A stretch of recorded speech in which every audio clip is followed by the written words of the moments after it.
disease, deceased brain function, cancer and death. But I seem to have responded quite well to my own, with flying colours, red mostly. And it's a relief, considering the capricious circumstances under which my machinery was put in the first place. I didn't have any murmur, pulmonary disease, cancer, what have you. In fact, the heart I was born with, the heart I'd had since the moment I was conceived, before I was conscious, before I even breathed air, was in fact a healthy and beautiful organ that worked just about perfect. No, my reasons for getting this synthetic ticker were, let's say, personal.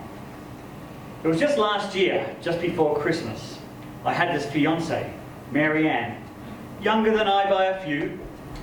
She was this new sort of person, the type that has emerged over the last several years. Smart, but macabre. Super hot, but a nerd. Very much into dark, spooky things, and not in a trashy, hot topic kind of way. Mary Ann was a collector. Empty chrysalises, thin as cobwebs, lined her bedroom windowsill. She kept a row of iridescent blue beetle armour on her dresser. Mary Ann had apprenticed in a taxidermy shop. Mary Ann had a framed bat skeleton in her bathroom.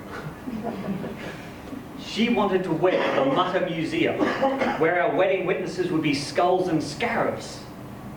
I ordered a pair of custom wedding rings, casts of hollowed out vertebrae of child corpses found in a bulldozed Native American graveyard.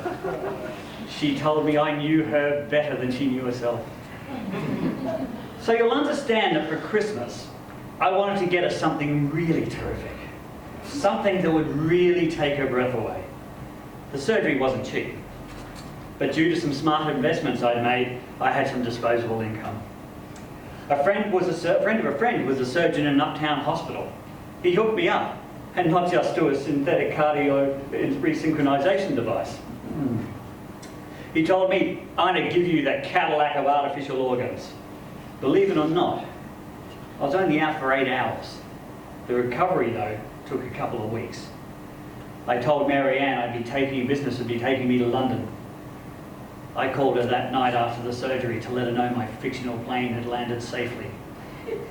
And as we spoke, I watched myself blissed out on Vicodin. I ran my fingers over the gnarly scar. A long pinkish gash down my sternum, laced with black thread. I felt no pain because of the drugs. And powerful new machinery pumped hard and regular in my chest cavity, the bass drum to my blood's new marching band.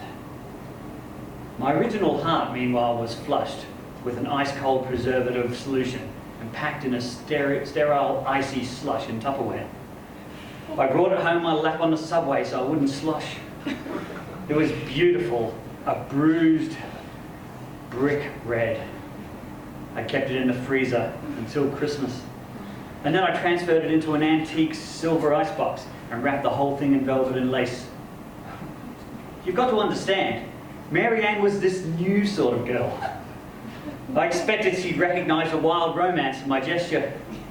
I expected she'd unlace the ribbon and gasp with astonishment, moved at the lengths I had gone for her. But when she unwrapped it, ribbon by delicate ribbon, in the glow of the candles when we finished our dinner of rabbit and rye, I could see from the expression on her face that I'd misjudged her. She looked up at me with this pale face and gave me her stiffest smile. Well, she said slowly, I never would have accused you of being heartless, but I suppose, technically, now you are. I laughed at the pun. She did not. She stood up and dropped my heart into her purse. The rabbit has disagreed with me, she announced rather loudly. She stood there and stared at me a moment and she said, it must have been a cherry reduction. I'm sorry to hear it, I said, standing to. The candles were guttering. Good night, she said. She broke eye contact last, turned herself around and let herself out. Incidentally, she left me to wash the dishes, even though I'd cooked dinner myself. What followed was no less of a nightmare. The best way I can put it is she extracted herself from our relationship and from my life. She was kind enough not to break up with me over Christmas itself. But that evening at the party that we went to, I made myself scarce. I hid behind the eggnog and I watched her. She seemed so far away across that crowded room, but even if it had been a mile, I would have known what was coming. All our friends looked so glad and exhausted, as if the holiday had drained them entirely. Mary Ann, though, chattered and smiled, her face as icy and soulless as a mask. The next day she left. I'm not ashamed to say that I cried. She took everything I'd given her. The bobcat rug, the stuffed sparrows, good riddance to that junk. But I knew that she wouldn't be able to keep my heart.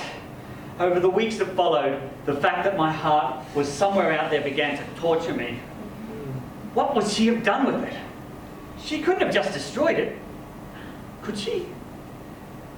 No. By fleeing, she had proved that she was nothing but talk. I spent the next few months checking all the hospitals, all the organ donation centres, the organic waste disposals.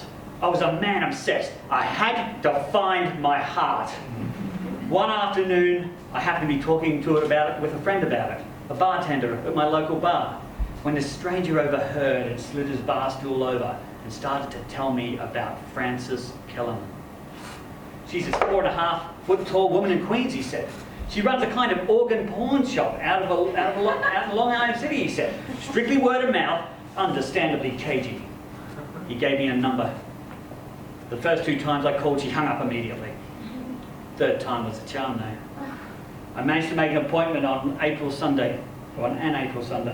I took the East River ferry out to Long Island City. The view was spectacular.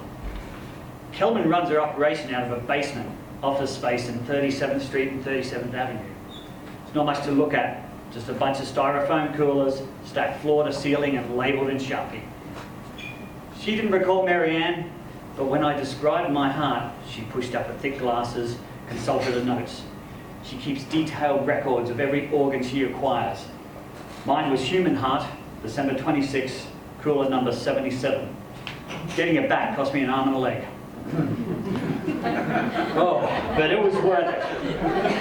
I cannot describe the relief, no, the joy that flooded through me when Kellerman returned to me and reunited me with my old heart. True, when it was inside of me, it was hardly a fraction as powerful as the Cadillac I've got now. It doesn't do much. In fact, now it doesn't do anything at all. But there's something about holding a piece of yourself, a part of your own body that you've been separated from. Holding it, I felt how a woman must feel when she takes her own infant in her arms for the first time. A tiny warm creature that just moments ago hadn't been much more than a tumour inside her. I felt overwhelming tenderness towards my heart. Kellerman scoffed at my insolent tears, but I didn't mind. I rode the ferry back to Manhattan and sunset. The pink light was palpable. The water was quick. The glare of the sun sharp and clear. I had my heart back, and that was a relief. But as I stood there on the deck at the back of the boat, I considered the inherent value of the treasure that I carried. I mean, what good is beauty if you can't share it? Last Christmas, giving my heart to Mary Ann had been like sharing pure gold with a jackdaw that would be just as happy to decorate its nest with a piece of a scrap of tinfoil.